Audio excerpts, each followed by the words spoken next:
Se tu, porventura, não tivesses cuidado com a alimentação e bebesses, por exemplo, um copo de leite ou que tem proteína animal e não tomasses a medicação durante um dia ou dois, quais eram as consequências? Graves, com certeza. Sim, eram graves.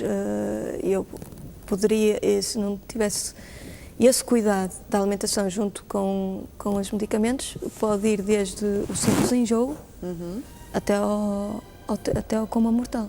Ao coma mortal. Aliás, eu quando tinha 6 ou 7 anos, se não estou enganada, eu soube que havia um rapaz nos Estados Unidos, já na faculdade, e a faculdade... Com esse problema de saúde? Sim, sim. Mas era exatamente essa doença? Sim, sim. E que um dia decidiu tomar um copo de leite e no outro dia foi encontrado morto. Sim, porque inanimado não, morto mesmo. Sim, morto porque ele... Como é que soubeste dessa história? Foi um médico, acho que foi um médico que soube e que depois contou aos meus pais. Porque ele não fazia a medicação nem nada, porquê? Porque ele já estava na faculdade e só se tinha descoberto a doença há pouco tempo. Há relativamente pouco tempo. Muito pouco tempo. Ainda não tinha esses cuidados, é isso? E ele não tinha porque até àquela altura... Por desconhecimento, não é, no fundo? Não é porque ele não quisesse fazer, era mesmo por desconhecimento da doença e pronto. E aconteceu, aconteceu. Não é? No entanto, inicialmente, quando tiveste que ter uma alimentação rigorosíssima, os teus pais compravam toda a alimentação, não é? Para confeccionar. O que é que tu comias? Eu sei que houve episódios que tinhas fome, que querias comer, mas que não podias comer absolutamente nada. Eu só posso comer, ainda agora, 40 gramas, eu agora posso comer, já estou nas 40 gramas de proteínas por dia. Quando dizes que já estás nas 40 gramas, isso tem a ver com o teu crescimento, tem a ver com a evolução da doença e com a medicação que tomas? Sim, e a própria adaptação do corpo. E a própria adaptação do corpo. O teu corpo vai criando, no fundo, defesas, é isso? Sim, E a habituação à proteína? Não, ele queria ao contrário, ele queria a desabituação à proteína, ou seja, ele não aceita a proteína. Não aceita de todo a proteína, não aceita de todo, não aceita. E eu digo já vou nas 40 porque eu comecei em poucas gramas por dia, poucas, eu não sei se era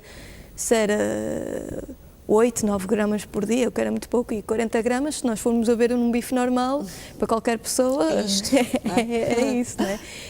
É muito pouco.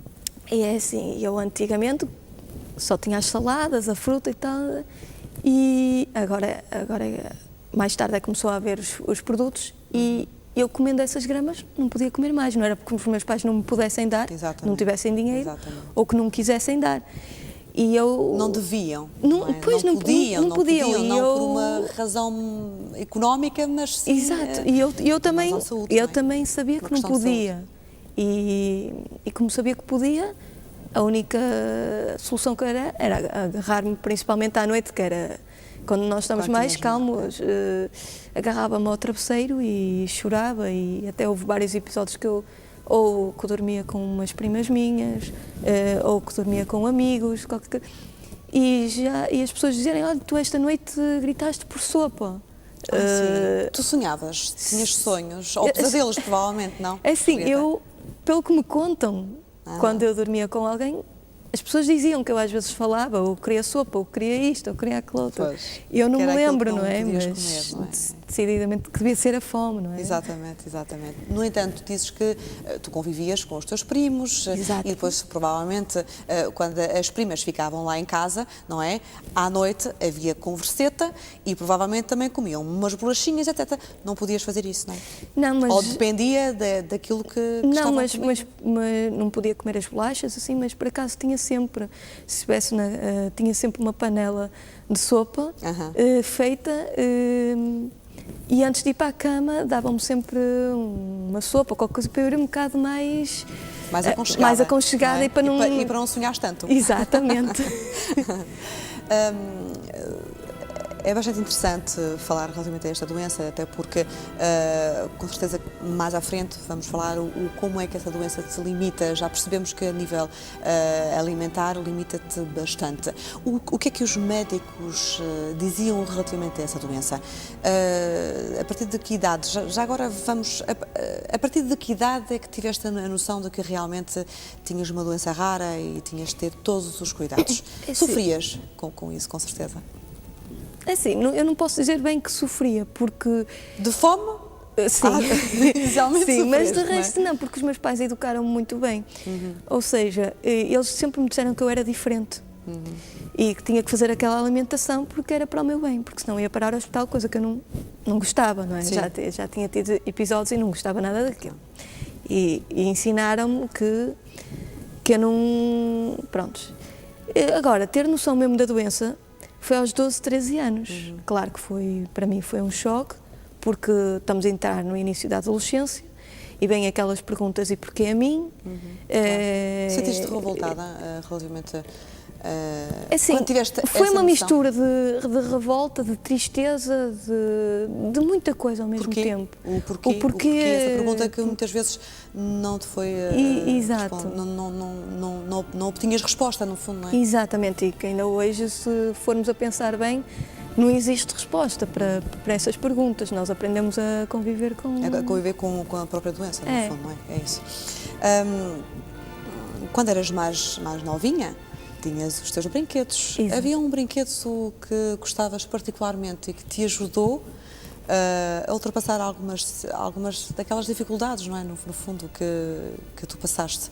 Queres-nos falar um pouco do brinquedo e como é que esse brinquedo te ajudou tanto? Esse brinquedo era uma boneca que se chamava Sofia e que a pobre da Sofia, coitada, sofria as mesmas coisas que eu sofria. Ou seja, como a mim me espetavam agulhas e assim, que era normal, e eu espetava-lhes a ela depois também. Porquê? Porque na minha ideia de criança... Que idade tinhas?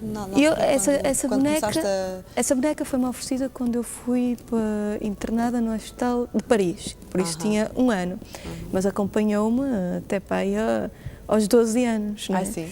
Sim, e ainda está lá em casa, muito guardadinha. Predileta. E o porquê de eu fazer isso à boneca não era por maldade ou por revolta, como algumas pessoas são capazes de pensar, mas na minha ideia ela estava tão doente como eu. E eu, como recebia todo aquele carinho e apoio dos meus pais e tal, eu também tinha que ajudar a minha dita filha, não é? E prontos, e andava sempre com ela de um lado para o outro e fazia-lhe comida especial também e os pensos. Fazia tudo. É aquilo que te faziam a ti, é isso, não é, Julieta? E, portanto, explicavas, no fundo,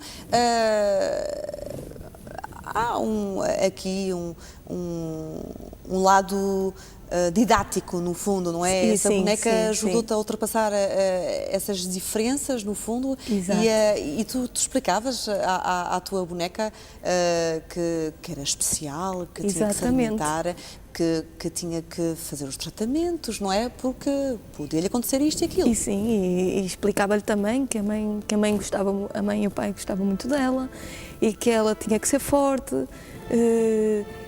Essas coisas todas que era aquilo que os teus pais te diziam a ti, exatamente. Não é? Exatamente. Quando falamos dos teus pais, são os teus heróis? Sim, sem dúvida. Sem dúvida. Foram eles que, como disseste há pouco, e acho que disseste com um brilho nos olhos, quando falamos dos nossos pais, não é? Disseste que os meus pais educaram-me bem. O educar bem, no teu ponto de vista, é que estiveram sempre ao teu lado, deram-te sempre a força, a explicação no momento certo, tendo em conta a idade, não é? Porque não podemos explicar a uma criança pequenina o que é uma doença rara, não é? Mas... Sim, exatamente, e acho que conseguiram arranjar na vida deles tempo para mim que os pais de hoje, e estou a falar nas crianças que têm problemas, não estou a falar nas outras, às vezes não sei se é por cansaço, por não querem, ou se eles próprios não aceitam a doença dos filhos, não vejo a mesma coisa que para com eles. Por exemplo, os meus pais sempre me disseram que eu era especial, não sei o quê. Se eles iam sair, eles levavam-me comigo, não me deixavam a não ser que fosse mesmo criavam necessário. Criavam todas as condições para te levar a qualquer lado, não é? Exato. Mas tinham que me dar... Nunca te limitaram, é isso, exatamente, nunca me limitaram e nunca limitaram a vida deles em certo ponto. Nunca não é? deixaram de viver, não é? Por minha causa. Tinham sempre em atenção a filha. Claro. Por exemplo, as férias foram mais a pensar, se calhar estes anos todos foram poucas vezes para uns hotéis, foram mais para, por exemplo, nós íamos ali para a Espanha, para Vigo, mas íamos para uma casa onde se alugava uma casa, porque para eles poderem levar a varinha mágica, as panelas, a balança, para poderem pesar as coisas para a filha, mas foram para férias, não ficaram em casa, e isso tudo... Acho que fez parte de uma boa educação e de um bom crescimento, no fundo, não só físico, mas também psicológico. Sim, não é? Exatamente. As amizades, a escola, como é que, houve uma certa altura que tiveste que as tuas asas começaram a crescer e tiveste que, no fundo, que cuidar de ti, não é? Exato. Vais-me falar relativamente às tuas amizades, se arranjavas com facilidade, ou tinhas amigos com facilidade, ou tinhas... outra atitude? Não, é assim, eu sempre me fechei um pouco. Porquê? Porque as pessoas às vezes não fazem por mal, mas muitas vezes não se querem chegar ao lado dos outros que têm problemas, porque muitas vezes por ignorância, que acham que todas as doenças são contagiosas. E como muitos dos jovens e tudo não estão bem informados, não é? Faziam isso, só que eu antes deles fazerem isso, eu isolava-me, que assim eu não precisava... Para evitar o sofrimento, é isso? Para evitar o sofrimento. Por isso fiquei sempre um bocado à parte, só portanto, a partir de... Um dos teus medos, no fundo, isso. Era criar relacionamentos e amizades e ter medo de sofrer, no fundo, essa consequência de ser questionada ou não, ou de ser discriminada. Não, era mais um medo de ser discriminada. Isolavas, então? Porque os jovens às vezes são muito cruéis. Às vezes não querem ser maus, mas outras vezes são cruéis com as coisas que dizem, não é? Só a partir de uma certa altura em que eu, no secundário, em que eu conheci a minha amiga Célia, é que eu posso me dizer posso ser que ela me deu um pontapé para eu andar para a frente, aquele pontapé que eu precisava há muito já de que alguém me desse, que não fosse familiar, que fosse uma pessoa de fora e que me mostrasse, não, tu és igual a nós é que temos que mudar e não tu, e vamos para a frente e pronto, foi a minha amiga Célia que foi importante me abriu os portões, amizade. por assim, é isso. Que ainda hoje dura. No fundo, abriu-te os portões para a realidade e para aquilo que realmente deverias viver o dia-a-dia? Achas que o que ela disse, que a sociedade tem que mudar um pouco relativamente às pessoas especiais e não as pessoas especiais têm que se adaptar? Ou há 50-50? Tem que haver um pouco dos dois lados. Tem que haver um pouco dos dois lados, sim. Sem dúvida. E ela foi muito importante. Sim, sem dúvida. E continua a ser? Sim. A tua amiga acompanhou-te hoje? Sim. Muito bem. No entanto, já falámos relativamente à discriminação, aos medos que no fundo tu tinhas de ser discriminada pelos amigos, mas no fundo os teus amigos, aqueles teus amigos, faziam-te perguntas relativamente à doença, o porquê que não podes comer, o que é que tu tens? Só a partir do secundário é que começaram a fazer. E o porquê, e alguns até me surpreenderam a mim própria, eu que era fechada, vindo ter comigo perguntar, e se te acontecer alguma coisa, o que é que a gente faz? Pois. Coisa que eu não estava à espera. Porque... Aqui já demonstra interesse, não sim, é? Em poder ajudar-te se tivesses uma crise. Exato. E explicares, bom, se me acontecer isso, vocês têm que fazer isto e aquilo. Exatamente. É isso. E chegou a acontecer um episódio que precisaste mesmo da ajuda dos teus amigos, dos teus colegas, no fundo? Sim. Queres nos contar como é que foi? Sim, uma vez eu estava numa aula eu estava em artes, no secundário, estava numa aula de artes e estava mal disposta. Mas como estava na altura do período, eu pensei que aquilo fosse do período, pronto, e continuei. Até que continuei a sentir mal disposta, fui tomar um chá à cantina, depois voltei e continuava mal disposta.